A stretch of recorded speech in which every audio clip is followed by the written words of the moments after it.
Maya Torres had 3 degrees in xenobiology, 2 commendations for bravery, and 1 spectacularly poor track record when it came to making sensible life choices. Which is probably why she was standing on research station Kepler 442b at the ass end of the galaxy, getting paid to poke dangerous alien creatures with various scientific instruments. Her official title was Aggressive Fauna Management Specialist, but everyone just called it the job where Maya gets nearly eaten for science. Dr.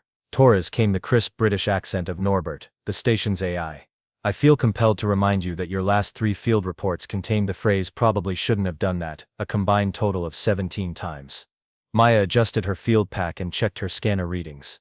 Look, Norbert, discovery requires a certain willingness to embrace poor decision-making. How do you think we learned fire was hot? Someone had to touch it first. I believe humans learned fire was hot by observing it burn things, not by deliberately inserting their appendages into flames. But please, don't let evolutionary common sense stop you now. The morning had started normally enough. Maya was tracking migration patterns of the local hexapods when her scanner started picking up some seriously weird readings about 2 kilometers south. Electromagnetic disturbances, seismic vibrations, and what could only be described as the sound of a cosmic-level temper tantrum echoing through the canyon systems. Norbert, are you getting these readings? Maya squinted at her scanner display. Because either we've got a new geological phenomenon, or something really big is having a really bad day. Oh, wonderful. And naturally, your first instinct is to investigate rather than say report it to headquarters and maintain a safe distance like any rational scientist would do. Rational scientists don't make groundbreaking discoveries, Norbert. They make slightly above-ground observations from inside heavily fortified bunkers. Maya started hiking toward the disturbance, ignoring the AI's electronic sigh. Besides, what's the worst that could happen? That question has preceded every major disaster in human history, Dr. Torres. 20 minutes later, Maya crested a rocky ridge and got her answer.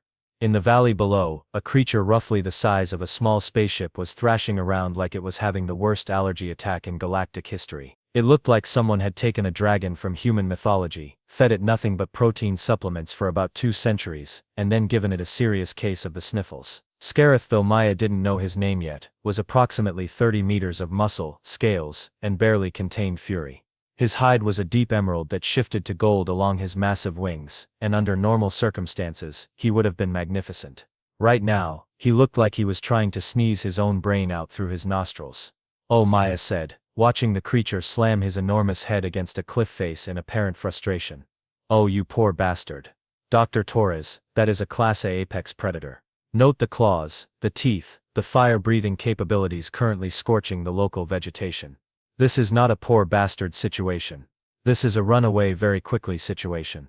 But Maya was already studying the creature's behavior, her scientific brain overriding her survival instincts in what had become a depressingly familiar pattern.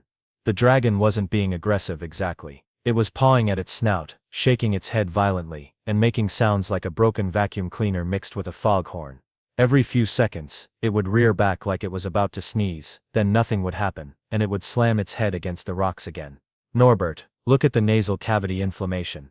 Look at the way it's favoring the left nostril, and those scrape marks around the external nares. Maya was already pulling out her field medical kit, because apparently her brain had completely divorced itself from any connection to reality. Something's stuck up there. Dr. Torres, I am programmed to assist with research, not to enable suicide by dragon. Please step away from the enormous fire-breathing apex predator, and consider calling for backup. Oh, come on, Norbert, look at him. He's miserable. When's the last time you had something stuck in your nose? Now imagine you're 30 meters long, and can't exactly ask someone for a tissue. The dragon chose that moment to let out another frustrated roar-sneeze combo that shook loose rocks from the canyon walls. Maya winced in sympathy. You know what, screw it. I didn't spend 8 years studying interspecies anatomy just to watch a magnificent creature suffer from what's probably a simple foreign object extraction. Dr. Torres, I am required to log this conversation as evidence for your inevitable posthumous review. Please note that the phrase "screw it" is not typically considered sound scientific methodology. Maya was already scrambling down the rocky slope toward the dragon, medical scanner in one hand, and what was possibly the worst idea she'd ever had forming in her head. Which, given her track record, was really saying something. Getting close to 30 meters of frustrated apex predator turned out to be exactly as stupid as it sounded. Scareth noticed Maya approaching and whipped his massive head around, golden eyes fixing on her with the kind of look that generally preceded someone becoming a light snack. His lips pulled back to reveal teeth the size of Maya's forearm, and a low rumble started building in his chest that made the ground vibrate under her boots. "Easy there, big guy," Maya said, holding up her hands in what she hoped was a universal gesture for please don't incinerate the tiny human. "I know this looks bad, but I'm actually here to help. You've got something stuck up your nose, don't you?" Scareth's rumble intensified, but Maya noticed he didn't actually flame broil her on the spot. Instead, he tilted his head slightly, like he was trying to figure out if this incredibly small creature was threatening him, or just completely insane. "Dr. Torres," Norbert's voice crackled through her comm unit. "The creature's body temperature is rising. This typically indicates preparation for thermal discharge. In layman's terms, you're about to become a very small pile of ash." "Norbert, hush. I'm having a moment with a patient." Maya slowly reached for her medical scanner, moving like she was approaching a very large, very grumpy cat. "Look, I know we just met, and I know I probably smell like fear and bad life choices, but I'm a doctor. Sort of, I fix things." The dragon snorted, and a small puff of smoke emerged from his nostrils. Then he immediately pawed at his snout again and made that broken vacuum cleaner sound, this time with an added note of genuine distress that made Maya's heart clench. "Yeah, that's what I thought. Something's really bothering you, isn't it?" Maya activated her scanner and pointed it at Scareth's massive head. The readings that came back made her whistle low. "Oh buddy, you've got a crystalline foreign object lodged approximately 15 centimeters into your left nasal cavity. No wonder you're miserable." Scareth's eyes widened slightly, and Maya could swear she saw understanding flicker across his features.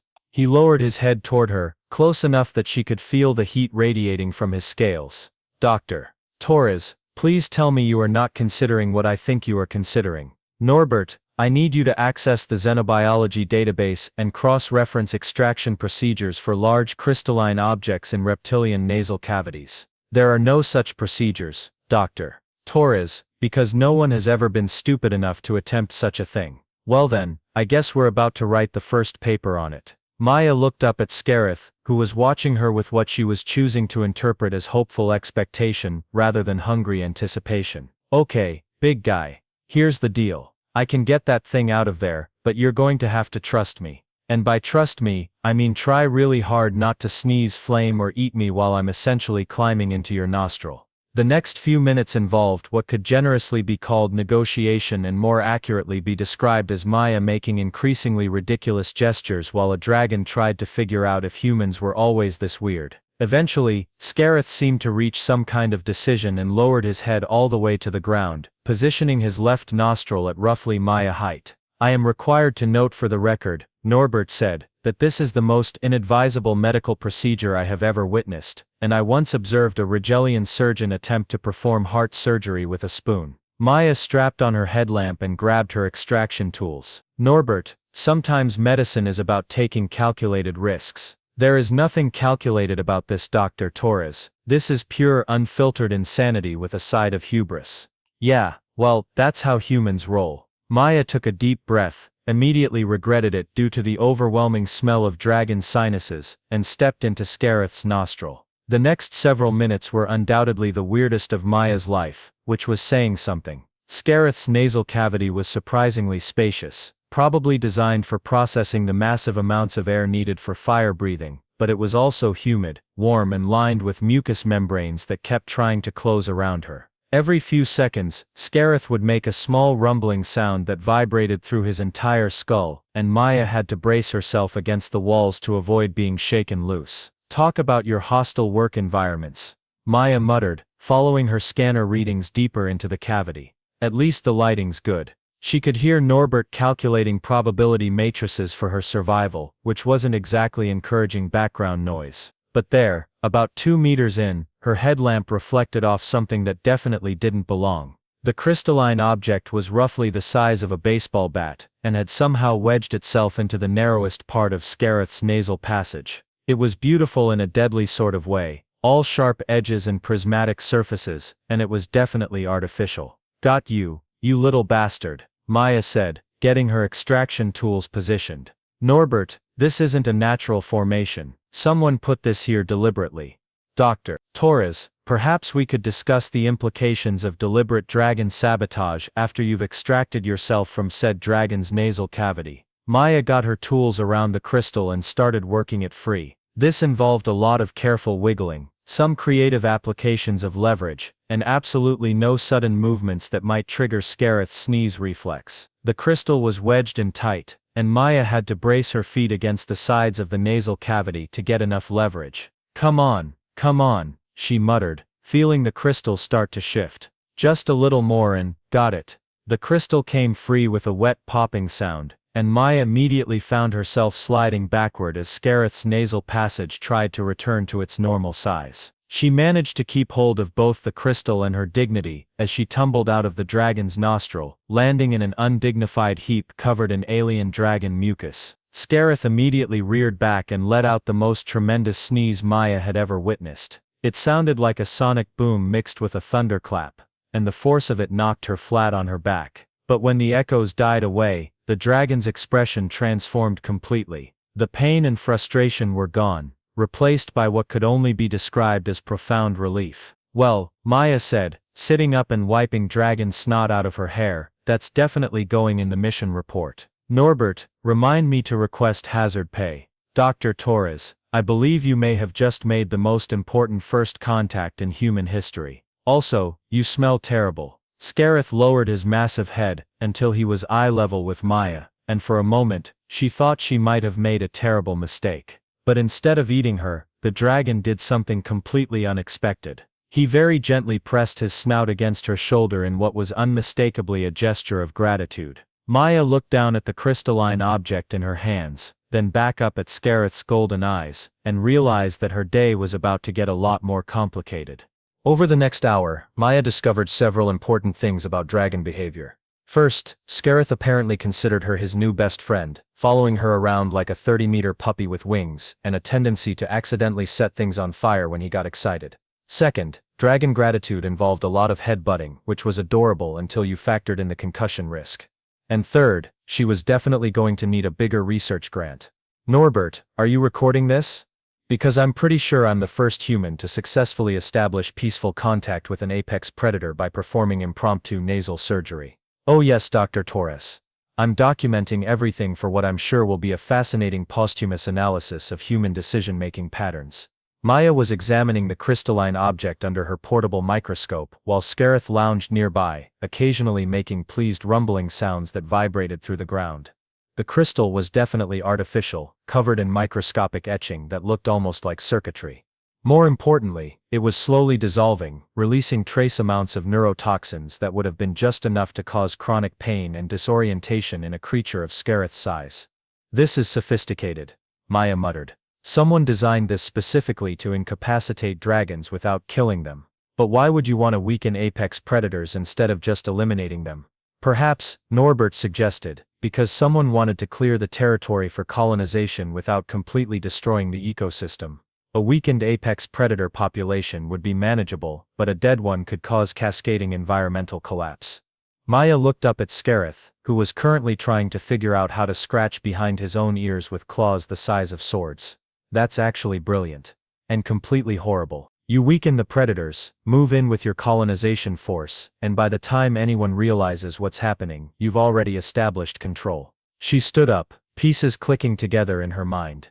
Norbert, pull up the hegemony expansion reports from this sector.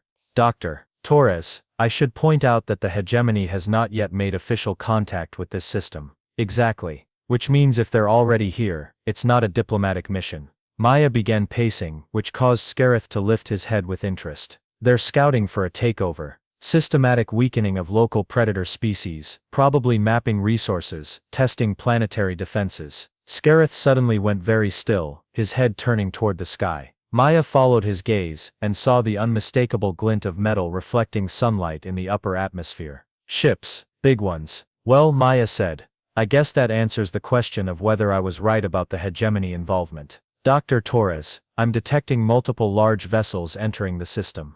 Configuration matches hegemony military standards. Also, one of them appears to be broadcasting a message directed specifically at this location. The comm unit crackled to life with a voice that sounded like it had been processed through gravel and disappointment. Attention, Research Station personnel. This is Commander Vex of the Hegemony 3rd Expansion Fleet. We are conducting routine pacification operations in this sector. You will immediately surrender any native specimens in your custody and prepare for relocation to approved civilian zones. Maya looked at Scarith, who was now standing at his full height and looking significantly less like a friendly puppy and more like 30 meters of barely contained violence. His golden eyes had gone hard, and there was smoke beginning to curl from his nostrils. "Yeah, I don't think he likes that guy very much," Maya observed. "Dr. Torres," Norbert said urgently. "I'm analyzing the dragon's biochemical responses. Elevated stress hormones, increased body temperature, and what appears to be preparation for combat. I believe your new friend recognizes the voice." The comm crackled again. "I repeat, you will surrender all native specimens immediately. We have identified an adult Scarithian male in your vicinity. This creature is property of the Hegemony under Expansion Protocol 7 and will be retrieved for proper disposal." "Property?" Maya's voice went dangerously quiet. Did this jackass just call Scarith property? Scarith let out a roar that shook the entire canyon and sent several small avalanches cascading down the cliff faces. It was not a happy sound. It was the sound of something that had been systematically tortured for months and had just discovered who was responsible. "Norbert, open a channel." "Dr. Torres, I feel I should remind you that diplomatic immunity does not typically extend to telling military commanders where they can shove their expansion protocols. Open the channel, Norbert." The comm clicked open. "Commander Vex, this is Dr. Maya Torres of the Kepler Research Station. I'm going to assume that was some kind of translation error, because I'm pretty sure you didn't just refer to a sentient being as property and threaten to dispose of him." There was a pause. Then Commander Vex's voice returned with what Maya could only describe as smug condescension. "Dr. Torres, you are interfering with official hegemony operations. The creatures of this world are non-sentient resources to be managed according to our protocols. Your unauthorized contact with the specimen has compromised our operation, and you will be held responsible for any damages." "Non-sentient?" Maya looked at Scarith, who was currently listening to the conversation with obvious understanding and increasing fury. "Norbert, are you getting biometric readings on our friend here? Complex brain activity consistent with higher intelligence, emotional processing, strategic thinking, and what I can only describe as a very sophisticated understanding of creative profanity, judging by the subsonic vocalizations he's making." Maya keyed the comm again. "Commander Vex, you might want to rethink your classification system. Because the non-sentient resources you're talking about is currently planning what I can only assume are very unpleasant things to do to you and your ships. Dr. Torres, you have 30 minutes to surrender the specimen and evacuate to a safe distance. After that, we will retrieve our property by force. I trust you understand the consequences of interfering with hegemony military operations." The channel closed, leaving Maya standing in a canyon with an increasingly angry dragon and the growing realization that she had somehow managed to start an interstellar incident by performing veterinary medicine. "Norbert, hypothetically speaking, what are the odds that a single dragon could take on a hegemony expansion fleet?" "Under normal circumstances, negligible. However, these are not normal circumstances. The dragon appears to be recovering rapidly from months of systematic poisoning. He has intimate knowledge of local terrain, and he is what humans would term really pissed off. Also, Dr. Torres, I should mention that my sensors are detecting movement from multiple locations around the planet. It appears that Scarith is not the only apex predator who has recently had his cognitive functions restored." Maya looked around the canyon, then up at the hegemony ships growing larger in the sky, then down at Scarith, who was watching her with an expression that clearly said, "So, what's the plan?" "Well," Maya said, "I always wondered what it would be like to be at the center of a major diplomatic crisis. Norbert, how do you feel about becoming a war correspondent?" "Dr. Torres, I am a research AI, not a combat system. My idea of warfare involves strongly worded academic papers and passive-aggressive peer reviews." "Yeah, well, time to expand your skill set." Maya shouldered her pack and looked up at Scarith. "Come on, big guy. Let's go show these hegemony jerks what happens when you mess with a human's patience." Scarith's response was a roar that could probably be heard from orbit, and Maya realized that her quiet day of field research had just turned into the opening battle of what historians would probably call either the Dragon War or the Maya Torres incident, depending on who won. Commander Vex turned out to be exactly the kind of person Maya had expected from his voice. Tall, angular, covered in unnecessarily spiky armor that probably took 3 hours to put on every morning, and possessed of the kind of arrogance that could only come from never having been punched in the face by someone smaller than him. He stepped out of his landing shuttle flanked by 24 heavily armed soldiers, all of whom looked like they'd graduated from the menacing Space Marine academies with full honors. Dr. Maya Torres, Vex announced, his voice carrying that special brand of condescension usually reserved for explaining basic concepts to small children. You are in violation of Hegemony Expansion Protocol 7, subsection 12, regarding interference with resource management operations. Maya, who was standing next to 30 meters of increasingly irritated dragon, had to admit that Vex either had impressive courage or a complete absence of survival instincts. Commander Vex, I'm going to give you one chance to rethink your approach here. See, the thing about calling sentient beings resources is that it tends to really annoy both the sentient beings and anyone with a functioning moral compass. The creature is non-sentient, Dr. Torres. Our xenobiological assessments are quite thorough. Your xenobiological assessments, Maya said, pulling out the crystalline toxin dispenser, apparently don't account for the fact that you've been systematically poisoning them for months. It's amazing how non-sentient something seems when you're slowly lobotomizing it with neurotoxins. Vex's expression flickered slightly, but he maintained his bureaucratic composure. Dr. Torres, you will surrender the specimen and submit to relocation. Your interference has already caused significant delays in our colonization schedule. Colonization schedule, Maya repeated. Right. So you poison the apex predators, move in while they're weakened, and then act surprised when someone points out that this might qualify as genocide. The hegemony does not engage in genocide. Dr. Torres, we engage in efficient resource allocation and territorial optimization. Norbert, Maya said conversationally, remind me to add territorial optimizations to my list of euphemisms for mass murder. Already logged, Dr. Torres, along with resource managements and specimen disposal. Scareth, who had been listening to this exchange with growing fury, finally decided he'd heard enough. He stepped forward, placing himself between Maya and the hegemony forces, and let out a roar that sent several of Vex's soldiers scrambling backward. The sound echoed off the canyon walls and seemed to go on forever, a declaration of war written in decibels and fury.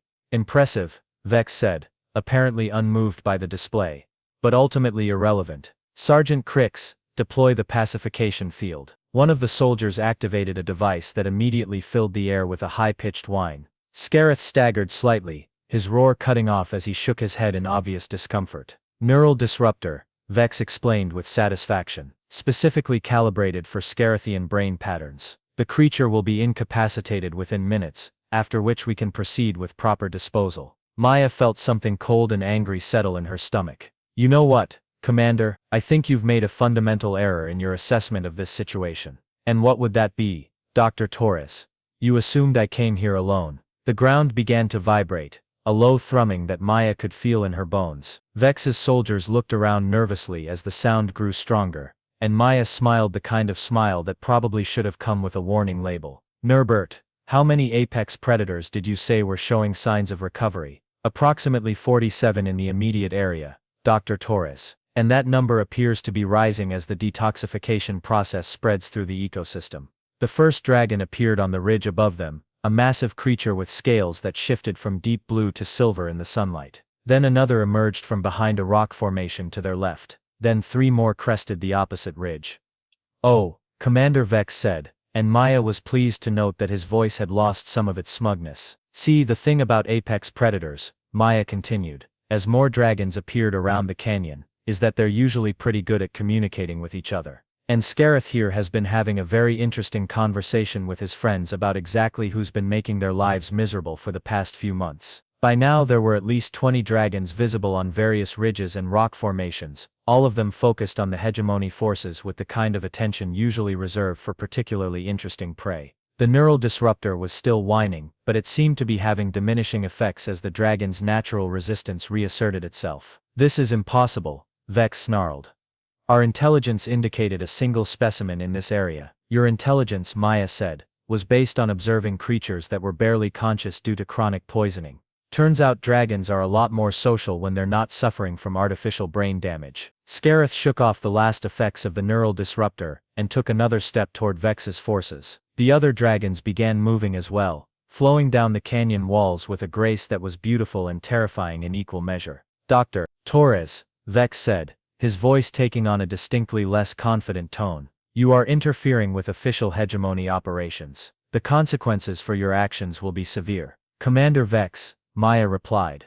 I'm a xenobiologist. Do you know what xenobiologists study? Alien life forms. Specifically, alien life forms and their behavioral patterns. For instance, did you know that Scarathian dragons have a concept of justice? It's actually quite sophisticated. They believe that those who cause suffering should experience equivalent suffering in return. The dragons were now close enough that Maya could see the intelligence burning in their eyes, the coordinated movement that spoke of complex tactical thinking. Vex's soldiers were raising their weapons, but Maya noticed their hands were shaking. You have 30 seconds to evacuate your forces and leave this system, Maya said conversationally. After that, I'm going to let my friends here settle their grievances with you personally. The hegemony does not negotiate with terrorists. Dr. Torres. I'm not a terrorist, Commander. I'm a doctor, and right now, I'm prescribing some very aggressive treatment for a case of acute colonialism. Vex made a gesture to his troops, and Maya saw weapons powering up. But before anyone could fire, Scarith moved with a speed that defied his massive size. A jet of flame erupted from his maw, not aimed at the soldiers but at the ground directly in front of them. The superheated air blast knocked half of them flat, and turned a patch of canyon floor into glass. Warning shot, Maya explained helpfully. The next one won't miss. The other dragons had taken positions around the hegemony forces, cutting off retreat routes and demonstrating exactly why apex predators had earned that designation. The neural disruptor was now making sad dying sounds as Scarith's flame had apparently fried its circuits. This is not over, Dr. Torres, Vex said, backing toward his shuttle while his troops provided nervous cover. The hegemony will return with sufficient force to deal with this situation. Commander, Maya called after him. You might want to consider that this isn't actually a situation. This is an ecosystem defending itself. And ecosystems have a tendency to be really good at adapting to new threats. As Vex's shuttle lifted off, Maya noticed that several of the dragons were watching its trajectory with calculating eyes. She had a feeling that the commander's retreat was going to be less private than he might have hoped. Norbert, she said, settling back against Scarith's warm flank as the dragon lowered himself to the ground beside her. Remind me to update my resume. I think I can officially add diplomatic crisis instigators to my skill set. Dr. Torres, I feel compelled to point out that we have just declared war on one of the galaxy's major military powers using a small research station and a collection of recently detoxified dragons. Yeah, Maya said, watching the hegemony shuttle disappear into the distance while more dragons continued to emerge from hiding places throughout the canyon system. This is either going to be the greatest victory in human military history, or the most spectacular failure. Either way, it's going to make one hell of a paper for the xenobiology journals. Scarith rumbled in what sounded like agreement, and Maya realized that somewhere between extracting a thorn from a dragon's nose and starting an interstellar war she'd found exactly the kind of career she'd always wanted without knowing it. Commander Vex returned 6 hours later with what he probably thought was overwhelming force. 3 full battlecruisers, 24 attack fighters, and enough firepower to glass a small moon. What he didn't count on was Maya spending those 6 hours having the most productive scientific collaboration of her career with a pack of highly motivated dragons. Norbert, are you getting readings on the hegemony fleet composition? 73 combat vessels, Dr. Torres. Also, I've completed my analysis of dragon communication patterns. It appears they've been coordinating a planet-wide response using subsonic frequencies. Quite sophisticated, really. Maya was crouched behind an improvised command center she'd built from research equipment and salvaged comm gear, while Scarith and his kin had positioned themselves throughout the canyon system according to a battle plan that would have impressed a military strategist. The dragons, it turned out, had been planning this fight for months, just waiting for someone to cure their collective headache. Dr. Torres. Vex's voice crackled over the comm. You have precisely 5 minutes to surrender before we commence orbital bombardment. Your dragon pets will not save you from proper military firepower. Maya keyed her response. Commander, quick question. Did your tactical assessment account for the fact that dragons can fly? There was a pause. Dr. Torres, even if the creatures could reach orbital altitude, they lacked the capability to damage military-grade hull plating. Yeah.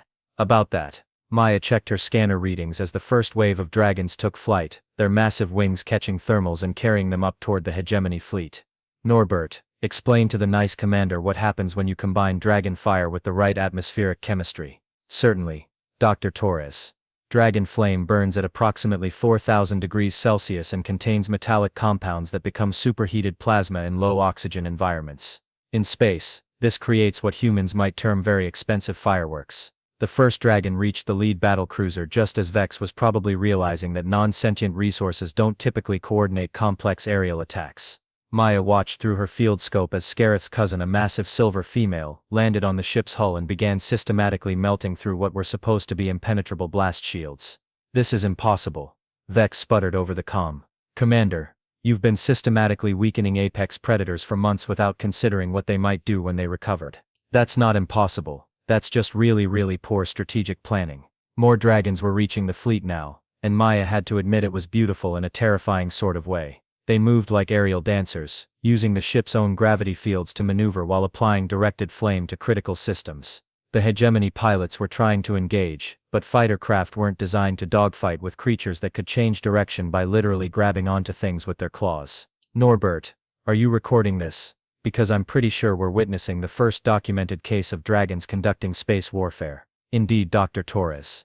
I'm particularly impressed by their tactical use of debris fields. Very creative problem solving. One of the battle cruisers was already venting atmosphere, its engines dark, and its weapon systems offline. The dragons had apparently figured out that melting specific components would disable entire ship systems without destroying the vessels completely. Maya suspected they wanted prisoners. Dr. Torres. Vex's voice had lost all its earlier confidence. Call off your creatures immediately. This is an act of war against the hegemony.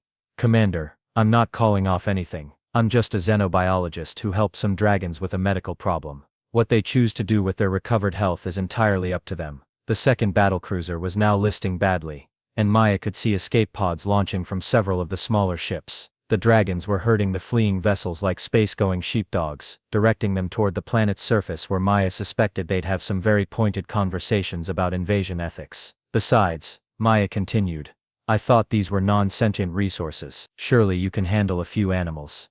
The last battlecruiser made a run for hyperspace, but 3 dragons had positioned themselves at the jump point. Maya watched as they systematically disabled the ship's navigation array, leaving it dead in space with nowhere to go. This is Commander Vex to all hegemony forces, came the broadcast on an open channel. Retreat to minimum safe distance and await reinforcements. The situation has become complicated. Norbert, I think complicated might be the understatement of the century. Dr. Torres. I'm detecting incoming transmissions from multiple sources. It appears word of this engagement is spreading rather quickly through hegemony communication networks. Maya settled back against a warm boulder that she realized was actually Scareth's tail. The dragon had returned from his space battle looking remarkably pleased with himself, and was now lounging beside Maya's command post like a cat who'd just caught the galaxy's largest mouse. You know what, Norbert? I think we might have just started something bigger than a local territorial dispute. Dr. Torres. Based on communication intercepts, I believe you may have inadvertently begun the first multi-species uprising against hegemony expansion in over 2 centuries. Also,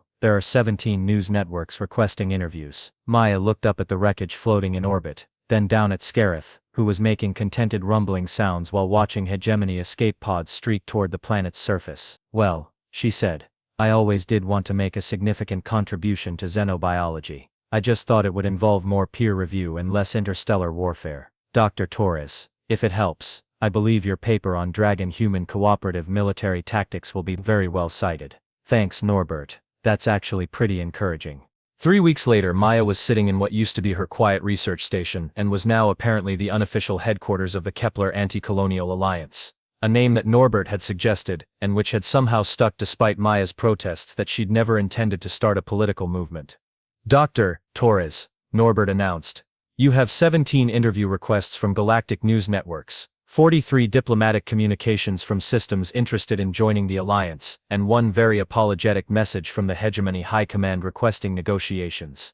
And a partridge in a pear tree, Maya muttered, reviewing reports on her tablet. The hegemony's retreat had triggered exactly what she'd hoped for, and absolutely hadn't planned for a galaxy-wide reassessment of expansion policies. Turns out other species had also been dealing with mysterious predator weakening and resource depletion, and Maya's accidental expose of the hegemony's tactics had opened some very uncomfortable diplomatic floodgates. Scareth, who had appointed himself as Maya's permanent bodyguard and consultant, rumbled approvingly from his position outside the station. He developed the habit of attending all her video conferences, which had the interesting effect of making diplomats very polite and very brief in their communications. The Galactic Council wants to offer you a position as Special Envoy for Interspecies Relations, Norbert continued. Apparently, your unique expertise in aggressive fauna diplomacies is considered highly valuable. My expertise in what now? Maya looked up from her reports. Norbert, I extracted a thorn from a dragon's nose. That's not diplomacy, that's basic veterinary medicine. Dr. Torres, you've successfully negotiated military alliances with apex predators, established the first human-dragon communication protocols, and accidentally toppled a colonial expansion that had been ongoing for decades. The Council considers this rather impressive. Maya stepped outside to where Scarith was sprawled in the sunshine, looking remarkably pleased with life now that he could breathe properly. Several other dragons had taken up residence around the research station, creating what Maya could only describe as the galaxy's most intimidating neighborhood watch program. What do you think, big guy? Ready to become official diplomatic partners? Scarith lifted his massive head and made a sound that Maya had learned meant either yes absolutely, or I'm hungry, but given the timing, she was pretty sure it was the former. Norbert, accept the council position, but I have conditions. First, Scarith gets full diplomatic status as my co-envoy. Second, any species we work with gets proper medical screening for artificial neurotoxins. And third, I want a really good insurance policy, because I have a feeling our diplomatic missions are going to be more exciting than average. Excellent choices, Dr. Torres. Also, I should mention that I've been offered a position as the Council's first AI diplomatic historian. Apparently, my documentation of the Maya Torres incident is being used as a case study in successful crisis management. The Maya Torres incident, that's what they're calling it in the diplomatic circles. Though the dragons prefer the Great Nose Clearing, which I personally find more accurate. Maya laughed, settling against Scarith's warm flank while reviewing the diplomatic proposals streaming in from across the galaxy. 6 months ago, her biggest concern had been filing research reports on time. Now she was apparently the go-to person for interspecies conflicts involving large, dangerous, and poorly understood creatures. You know what, Norbert, I think I'm starting to like this job.